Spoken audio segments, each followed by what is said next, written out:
Hi, I'm Kobe. I'm one of the current artists in residence here at Azule.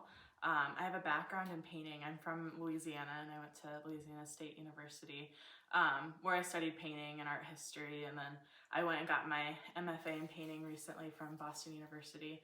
Um, but most of my work contends with like histories of the American South, of places that I've lived, of superstitious and religious practices that I've engaged in, or notions of luck or posterity. A lot of the times the materials I use are natural. They come from these places or they're gifted to me by friends and family, so there's a bit of a social component there too. I've been working a lot with soda tabs and lucky pennies, all gifted to me by friends. The lucky pennies, mostly I find them heads up, and they're extra lucky if they're from the year I was born. I've been playing around with making my own luck objects too. And then these soda tabs, I have a friend who mailed me 45,000 he found online. It was a very kind gift. So a lot of mixed media, textile work mostly. I have this piece here I've been working on. I also write a lot of short stories, and poetry, and so those really inform the content of the work I make too. Yeah, so I started out as a landscape painter, and in 2020 wanted to make plein air mostly, but I was doing collages of the landscape too, and I wanted the materials I used to connect more directly with the content and the context of my paintings. And so I started working with natural dyes and acorn and pine cone and walnut inks, as well as clay pigments that I'd collect from my parents' land in North Carolina.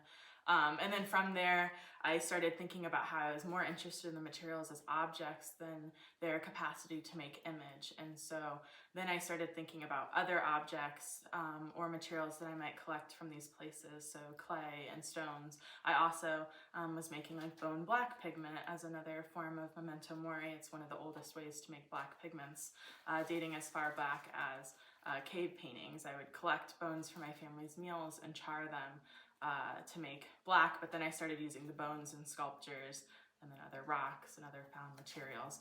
So mostly I am an object maker. I have a very close relationship with the image, and that'll always exist in my work. I always will have that painting background, but I make textiles now primarily, and objects that sit in space, that we can interact with.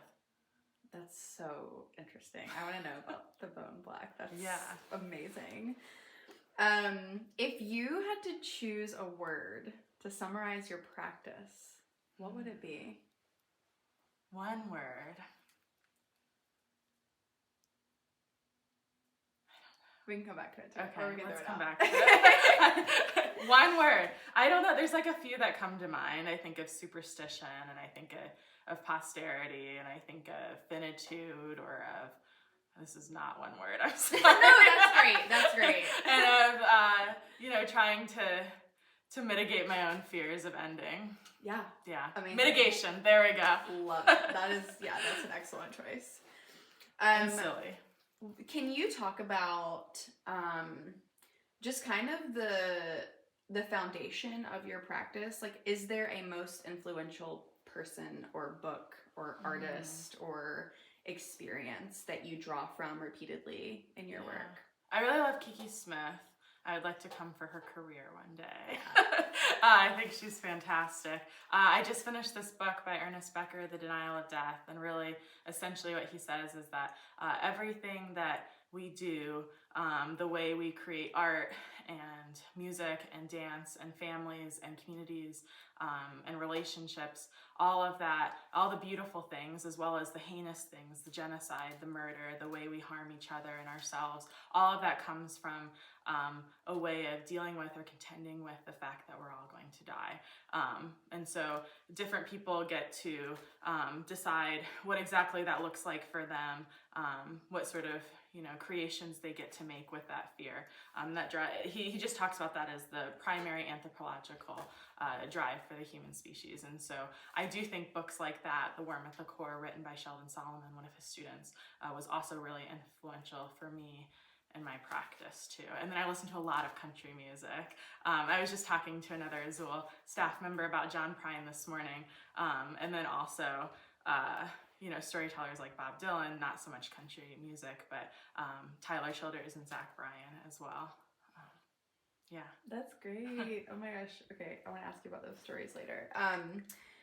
Can you just briefly explain what you're working on at Azule and how the residency is helping you achieve those goals? Yeah.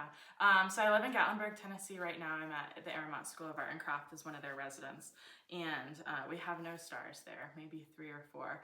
And so there's so much light pollution. And so I wanted to come out to Azule to see the stars here, to do some drawings from observation. And then I wanted to take these emergency blanket materials, the mylar that you use for marathons or, Red Cross uses when rescuing people, to act as a reflection of the night sky and record the stars as I see them here. And then I can take them with me wherever I go to all the starless places and still have them there. And so I have a show coming up at Aramont. It'll go up in mid-March, and this piece will be displayed on the ground with the stars as the audience, right, the thing above, in their rock garden, and then there's a skylight above too. So maybe some of the 1 or 2 stars that I can see there will be reflected here. So that's mostly what I've been working on here at Azule, and some smaller sculptures too. Yeah, can you talk about your writing practice and the short story that this work is kind of derived from? Yeah, so last December I started working on a short story about a community that's afraid of the dark, of death, of the unknown, of things they can't control or don't understand, of not being enough or being too much, and all the absurd and repetitive tasks they do to mitigate that fear. And so they line their streets and their roads and their walkways and their front porches with light bulbs, and they sleep with their eyes open, and they don't talk at night, and they don't whisper or think too loud either.